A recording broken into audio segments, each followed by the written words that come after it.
Hi, my name's Matt and I'd like to welcome you to this Zindiac training video. So prioritization techniques. The first of those is cost of delay. What are the financial and non-financial benefits that we will lose if an activity or task is delayed? Right now, I'm considering buying a new iMac. What non-financial benefits will I lose if I don't buy it? Well, the reason I'm considering it is that my current equipment for recording these videos and editing them is not as efficient as it could be. There's a tendency for my laptop to overheat, and when I'm editing a longer video, it pauses, it can't cope with it. The processor isn't quite powerful enough.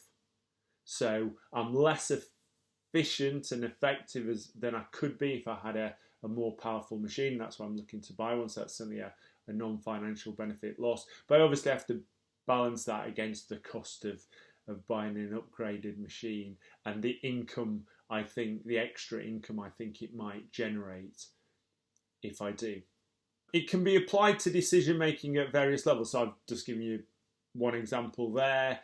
At a higher level, a bigger organisation, they might be thinking, what's the cost of delay of not opening a new store or not expanding into a new market, into a new country, or a different market if they're thinking of doing that.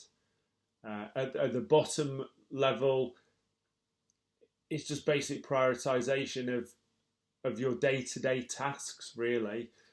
What will be the negative effect? What will be the cost of delay if I don't do this task or don't do that task?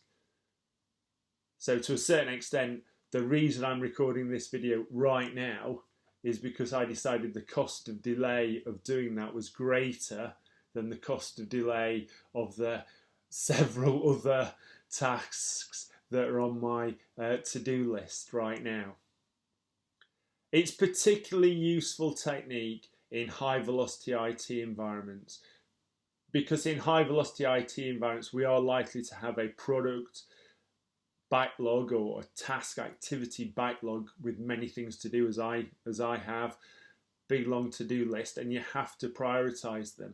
And this is one technique to help you do that. So if you're using something like Moscow, must have, should have, could have, or must do, should do, could do, very often the difference between those, the things you must do, the things you must have, are the things that if you don't do them cause the greatest pain, and that's really what this cost of delay is looking at. The second prioritization technique is buy, hold, sell.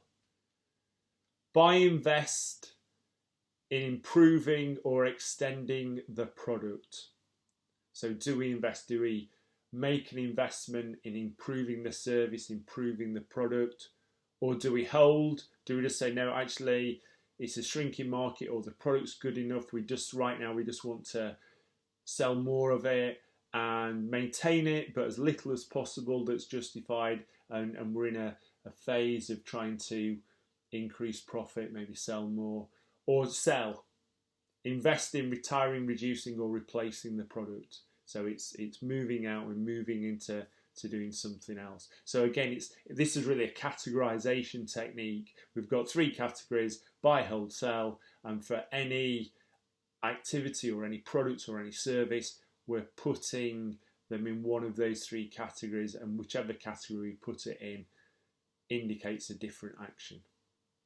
Other possible techniques we could use: stacked ranking, the simplest one, just 1 to X, highest priority, next, and ordered priority. If you have difficulty doing that, if you want to do that and you have difficulty, doing a paired comparison is a really effective way of producing that list.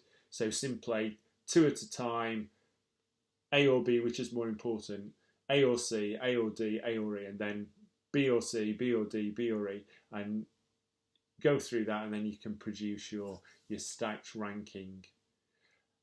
The Kano prioritization model, so this looks at investment is simple, two axes: investment and customer satisfaction. And clearly, where we can have little investment and great customer satisfaction, that can give us a real differentiator in the market. The Kano prioritization model also identifies that the things that will delight our customer today will be seen as basic requirements tomorrow. So that's another thing that comes out of that. Net present value. So looking at what the value is in today's money, because it may be that different products and services are going to take longer. There might be a product or service that we can deliver in a month, and another one we're trying to compare with another one that's going to take us 12 months. So the payback's going to be a longer period of time. We might look at the payback of both of them, say over a 5-year period in today's money, so we can compare apples with apples. Return on investment. Simply straightforward. If I invest X dollars, how many dollars do I get back? For every dollar I invest or every euro I invest, how many do I get back? And fit, feasibility, attractiveness. So that's very much, and we'll come on to this, of portfolio prioritization, but as an organization, we have a vision, a mission, we have objectives. How does this service activity, product or service, fit with that strategy? Is it aligned with our objectives? Is it going to enable us to achieve our objectives? Is it feasible? Is it attractive? So can we do it, and do we want to do it? Or do we want to do it, and can we do it? Obviously, sometimes there are things that are very attractive that would be great if we could do them, but we're just not capable. We don't have the technology or skills or experience or knowledge. Equally, there's sometimes things that we're perfectly capable of doing, but they're not that beneficial. So again, looking at those three things: fit, again, strategy, and then feasibility and attractiveness. Practices for which prioritization is relevant. So this is specifically for the exam. In the guidance, in the high velocity IT guidance, there's a bigger table than the one you can see to my left. The one you can see to my left is only those items that are classified as high impact, and they're the only ones you need to know for the exam. They're the only ones in the syllabus.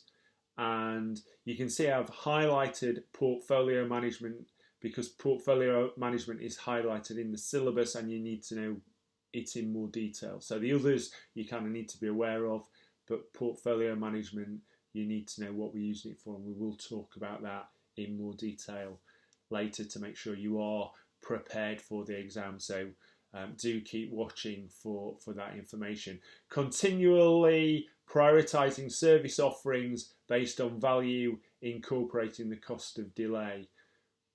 So portfolio management is certainly the definition, portfolio definition cycle is all about deciding which activities we're going to be involved in, so which projects and programs, which change, which improvement initiatives and activities we're going to be undertaking, and the prioritization of those. Which ones are more important, which ones do we have to complete first, and which ones are we going to fund ahead of others. We'll also look at problem management, and again we can use problem management. Which problem do we need to fix first? What's the priority of fixing? And again, what pain are we feeling for each different problem? The problem that's got the greatest negative impact will be the one we want to try to fix first. Project management obviously aligns to what I just said about portfolio management, which projects are going to deliver the most value, or which projects will we feel the most pain if we don't deliver. And software development and management, again, looking at the positive impact if we do it and the negative impact if we delay. I hope you've enjoyed this video. You'll see a link to subscribe. Please subscribe to our channel if you haven't already. Please give me a thumbs up if you've enjoyed this video, and you'll see links to more high velocity IT videos as well. Thank you for watching, and you'll see me soon.